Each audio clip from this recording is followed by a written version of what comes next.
जोहार, आपकी जय। साथियों, मैं प्रभु टोकिया, दादरा नगर हवेली एवं दमन दीव से। जो मेरा विषय दिया गया है मुझे इस पूरे सत्र में, तकनीकी विकास का आदिवासी पर प्रभाव। हम बात कर रहे हैं आदिवासी युग की, आदिवासी हक अधिकार की, और दूसरी तरफ चल रहा है डिजिटल युग। अगर हम आदिवासी युग की बात करते हैं तो दूसरी तरफ डिजिटल युग की शुरुआत हुई है, और दोनों तालमेल में आप यहां पर देख रहे हैं, एक साइड आदिवासी युग और एक साइड डिजिटल। साथियों, मैं बात करूंगा यहां पर कि किस हिसाब से, किस तरह से हमारे समाज के ऊपर जो प्रभाव टेक्नोलॉजी के बेस के ऊपर जो चल रहा है। यहां पर हम बात करते हैं करीब देश और दुनिया की अगर बात करते हैं 1980 के दशक की बात करते हैं, तो जो इंटरनेट की दुनिया की यहाँ पर वेब 1.0 शुरुआत हुई, जहां पर इंटरनेट के माध्यम से इंफॉर्मेशन लेकर या फिर जो वेबसाइट शुरू हुई, इसके माध्यम से कई सारे हम देख रहे हैं उसका इंटरनेट का माध्यम यूज कर रहे हैं। फिर यहाँ पर आपका 1990-2000 के बीच में यहाँ पर वेब 2.0 शुरुआत हुई, जहां पर हम सोशल मीडिया, फेसबुक, व्हाट्सएप, ये सारी चीजें देख रहे हैं। और अभी यहां पर शुरुआत हुई है, ये 2020 के बाद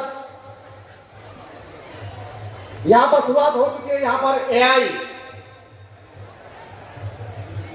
जो टेक्नोलॉजी बेस की बात है यहां पर। साथ ही यहां पर ये जो समय है कि आने वाले समय में ऐसा कहा जा रहा है अंतरराष्ट्रीय स्तर पर जो स्टडी चल रही है यहां पर, एक साइड विकास के दौर में यहां पर G20 की बैठक होती है, देश और दुनिया की बैठक हमारे देश में होती है। वहां पर टेक्नोलॉजी और पूरे देश को डिजिटलाइज से जोड़ने की बात की जा रही है। लेकिन उस डिजाइन में हम हमारा आदिवासी समाज और हमारे हक अधिकार और हमारे जो पारंपरिक जो हमारे जो बात कर रहे हैं उसका क्या।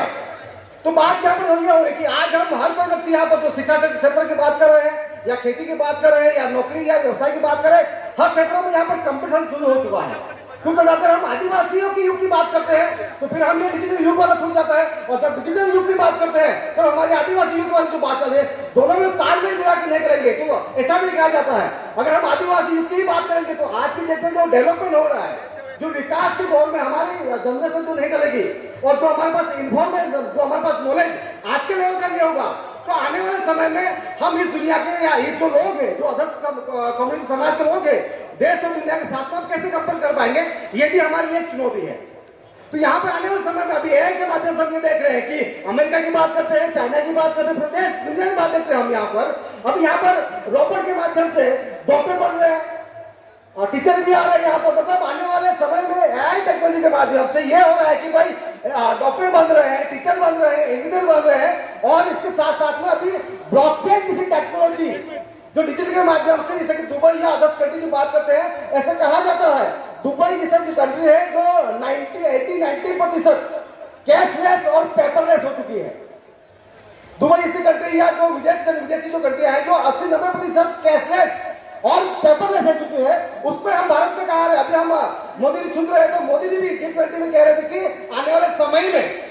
जो देश और दुनिया के साथ में जो डिजिटलाइजिंग की बात कर रही है, और देश और दुनिया की जो सरकारें तय करेगी वो साथ में हम डिजिटल साथ में हम जुड़ेंगे। तो लेकिन उसमें हम हमारे यहाँ पर योग चीजें, भारत सरकार या भारत के तंत्र यहाँ जो भी सिस्टम लोग बैठते हैं वो देश और दुनिया के साथ में तालमेल मिलाकर चल रहे हैं, लेकिन हम उसमें से आप पीछे छूटने वाले हैं।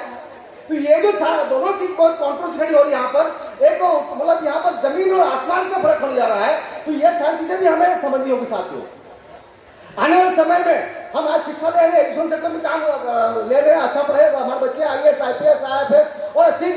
यहाँ पर पढ़ाई कर रहे हैं। लेकिन आने वाले समय में हमारे बच्चों को, हमारे विद्यार्थी को यहाँ पर ये कि बेटा अच्छा पढ़ो, अच्छी नौकरी मिलेगी, तो अच्छा घर बार मिलेगा, अच्छी शादी होगी, इस तरह से यहाँ पर हमारे माइंडसेट किया जा रहा है। लेकिन मेरे ख्याल से जो शिक्षा, जो टेक्नोलॉजी की बेस में यहाँ पर हमारे बच्चों को आने वाले समय में ये भी बेटा सिर्फ नौकरी के लिए नहीं पढ़ती है, लेकिन देश और दुनिया को समझने के लिए हमें पढ़ाई करनी पड़ेगी। क्योंकि आने वाले समय में 10-12 या 10 से 15 साल में ऐसा होने वाला है